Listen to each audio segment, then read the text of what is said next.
Unexpected arrival. The crimson dust of Vethra Prime swirled around Zara's boots as she crested the final ridge.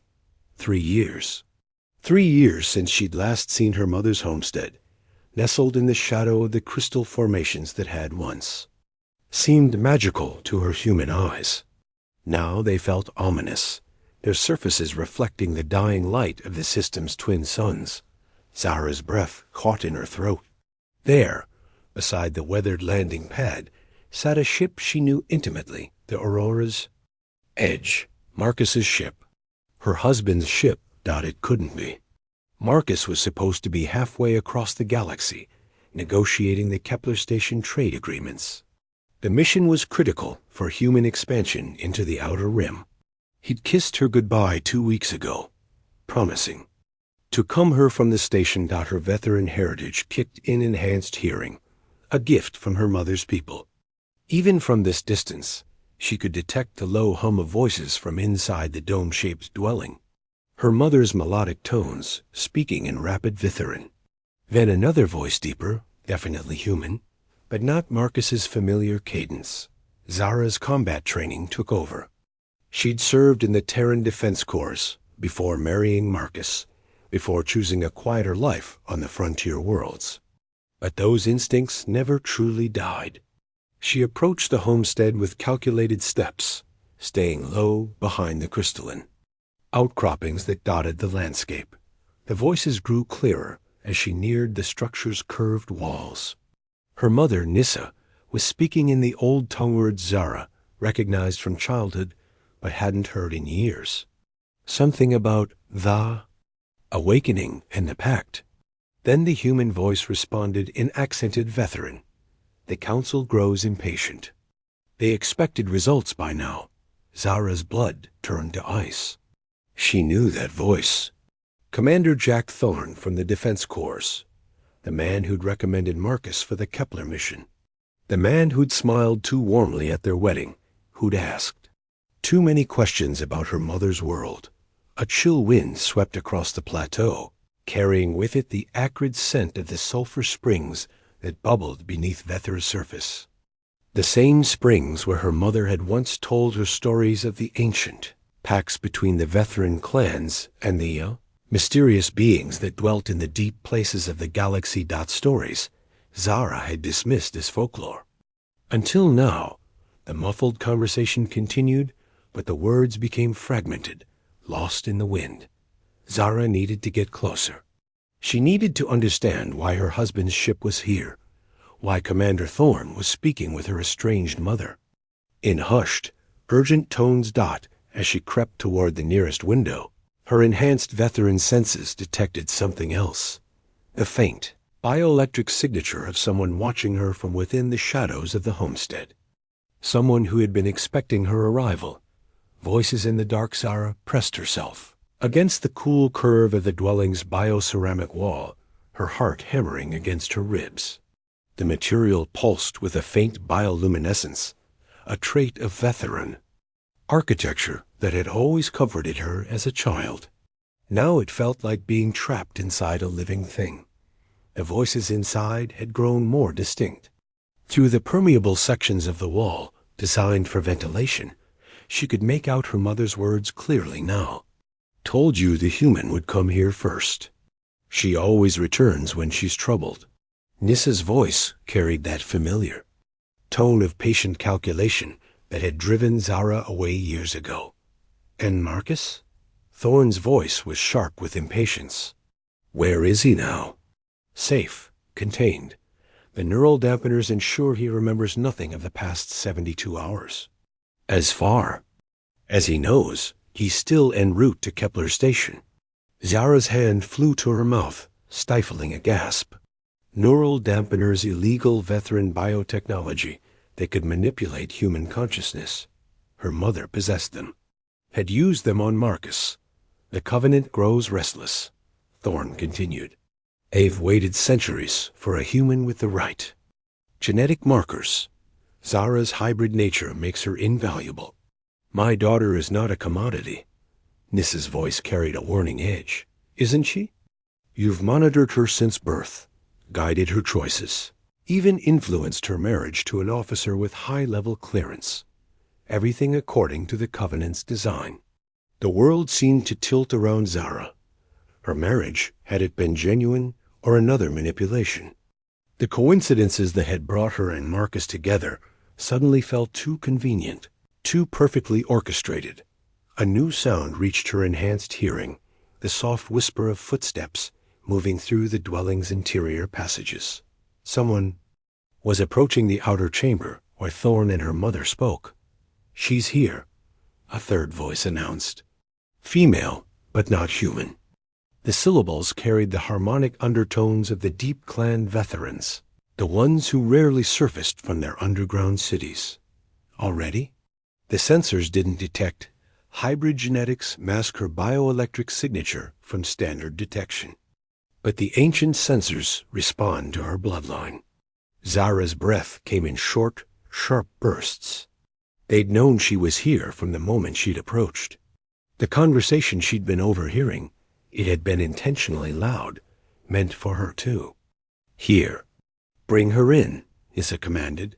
"It's time she learned the truth about what she really is." The dwelling's entrance began to iris open with a sound like a drawn breath. Soft, golden light spilled across the threshold, and Zara saw her mother's silhouette framed in the doorway. Nissa appeared unchanged, tall, ethereal, with the characteristic pearl-like skin and large, dark eyes of her people. But there was something different in her posture, a tension that spoke of secrets finally ready to be revealed. "Hello, daughter," Nissa said, her voice carrying across the evening air. "I've been waiting for you to come home." Behind her mother, shapes moved in the golden light. Thorn stepped into view, but he wasn't alone. Two figures flanked him, tall, imposing beings in flowing robes that seemed to absorb the light rather than reflect it. The Covenant, the mysterious alliance her mother had spoken of. And somehow, Zara was at the center of it all. The hybrid's purpose. Zara's legs moved without conscious thought, carrying her toward the dwelling's entrance. Every instinct screamed at her to run, but the pull was irresistible. Not just curiosity, but something deeper.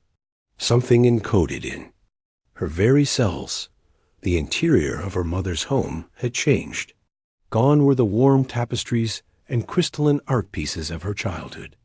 In their place, holographic displays flickered with star charts and biological schematics. The air hummed with technology she didn't recognize. "Please sit," Nissa gestured to a familiar chair, the one where she'd once told Zara bedtime stories. Now it seemed like a throne designed for judgment. The robed figures remained in the shadows, but their presence filled the room like a physical weight. Thorn stepped forward, his expression unreadable. 300 years ago, he began. First, contact with the veterans revealed something extraordinary. Your mother's people weren't just another alien species. They were guardians of something ancient, something that predated both our civilizations. One of the robed figures spoke, its voice a whisper that seemed to come from everywhere at once. The builders left markers throughout the galaxy, beacons that would activate when the time was right. When both species had evolved enough to understand, Zara found her voice. "What does this have to do with me?" Nissa moved closer, her dark eyes reflecting the holographic displays. "The builders required a bridge between our peoples. Someone who could interface with their technology without being consumed by it. A hybrid. You were bred for this purpose," Thorn added matter-of-factly. "The Covenant has been guiding human expansion for decades, looking for the right genetic combinations. Your mother volunteered to bond with a human, to create you." The room spun around Zara. "My father was selected for his specific DNA markers. He never knew the truth. Neither did you until now." A new hologram materialized, a three-dimensional map of the galaxy with pulsing nodes of light. "The beacons are awakening," the second robed figure intoned. "The builder technology could revolutionize space travel, energy production, even consciousness itself. but it requires a hybrid interface. And if I refuse? Zara's voice was barely a whisper. Silence filled the room. Then Nissa spoke, her voice heavy with ancient sadness. The beacons will activate regardless. Without proper guidance, the technology could tear apart the fabric of space-time itself. Entire star systems would be consumed. Your husband is safe for now, Thorn added. But his memories of the past few days will need to be ... adjusted. Permanently, unless you cooperate. Zara's hands clenched into fists. You're threatening him. We're offering him a future, one of the robed figures corrected. A future where humanity survives what's coming. The holographic star map zoomed in on a particular Sector 1 she recognized. The Kepler system, where Marcus was supposed to be. But the display showed something else. A massive structure materializing in the system's asteroid belt, composed of materials that defied physics. A first beacon has fully awakened, Issa said quietly. We have perhaps days before others follow. The choice is yours, daughter. But choose quickly. The galaxy's fate hangs in the balance. Outside, the twin suns of Vithra Prime had set, plunging the world into its brief night. But the darkness felt different. Now, not the absence of light, but the presence of something vast and patient, waiting for her decision. The choice unveiled. Weight of the revelation pressed down on Zara, like the atmosphere of a dying world. She stared at the holographic display, watching the massive structure pulse with alien energy in the Kepler system. Each pulse seemed to synchronize with her heartbeat, as if the ancient technology was already calling to her hybrid genetics. Show me Marcus, she demanded, her voice steadier than she felt. Thorn nodded to one of the robed figures, who gestured toward a wall panel. The surface shimmered and became transparent, revealing another chamber. Marcus lay on a biobed, his chest rising and falling in natural sleep.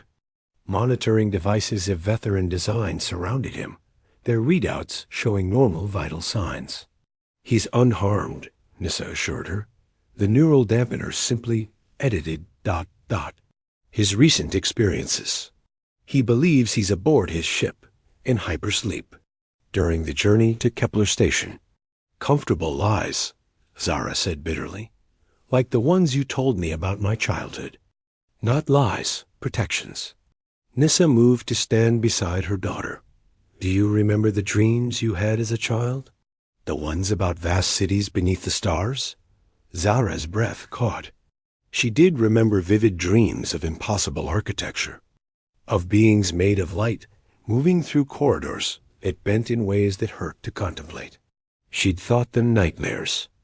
Those were memories, the first robed figure explained, lowering its hood to reveal a face that was almost human, but wrong in subtle ways too angular, eyes that held depths like looking into space itself.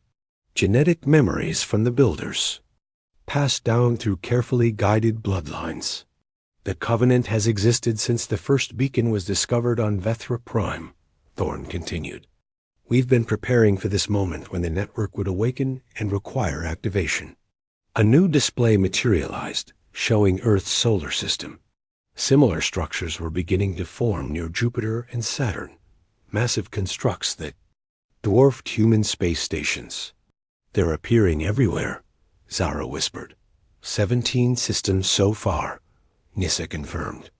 The pattern matches builder records. Within a week, the entire network will be active. Without proper interface protocols, the energy release will create cascade failures in subspace. Zara finished, the knowledge rising unbidden from some deep part of her mind. The gravity wells will collapse, taking the star systems with them. A second robed figure stepped forward, its movements fluid and unsettling. You already know what must be done. The knowledge sleeps in your cells, waiting for activation. Zara closed her eyes, feeling the truth of it. Deep in her hybrid DNA, instructions written by beings dead for millions of years. She could feel the beacons calling, could sense the vast network of energy conduits that would either save or destroy countless worlds. If I do this, she said slowly, what happens to my life? To my marriage? Marcus will be told you died in a transport accident. Thorne said with clinical detachment. Clean, simple, he'll mourn and move on. And I become what? A living interface for alien technology? You become what you were always meant to be, Nissa said softly. The bridge between two species, the guardian of an ancient trust. The facility? Shuddered suddenly, and alarms began to sound not the harsh claxons of human design, but the harmonic warnings of veteran systems. The star map updated, showing new energy spikes throughout the galaxy. The cascade has begun, the first robed figure announced. The beacons are synchronizing. We have hours, not days.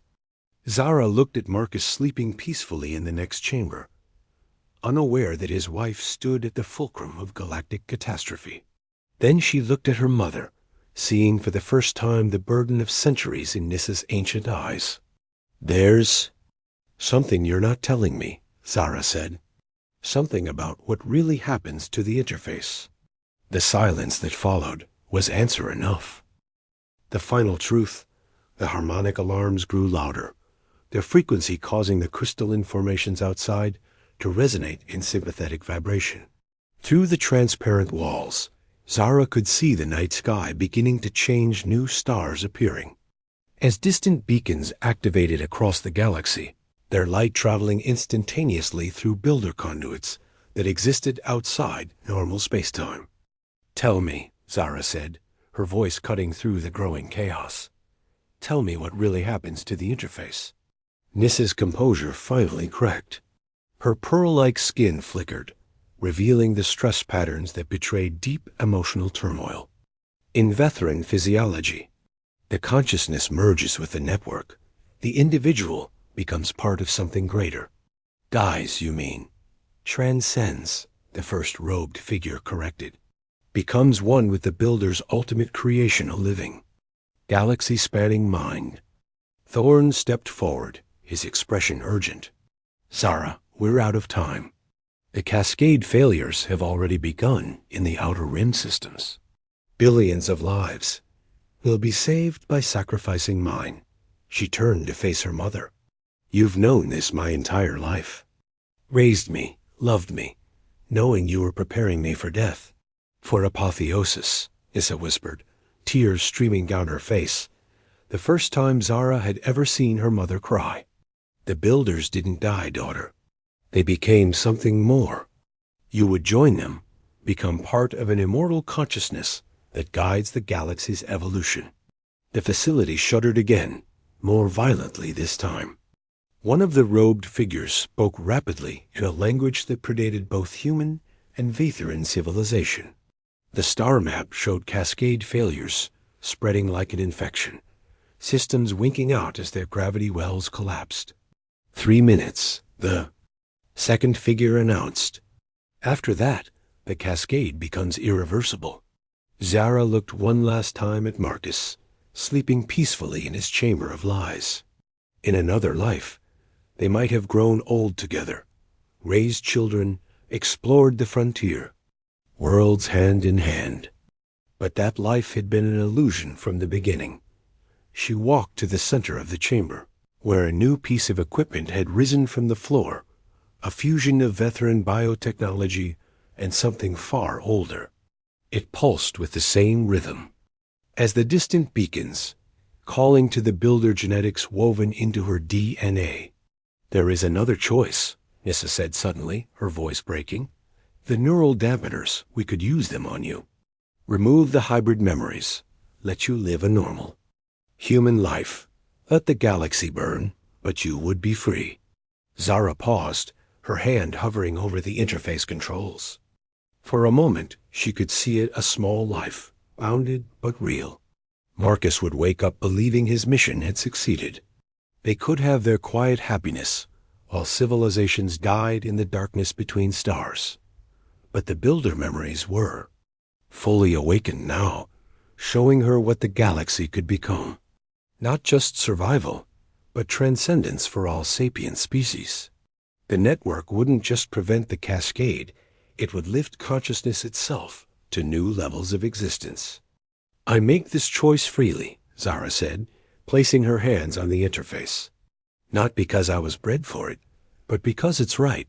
The connection was instantaneous. Her consciousness expanded beyond the confines of flesh, flowing through conduits of crystallized space-time to touch every beacon in the galaxy.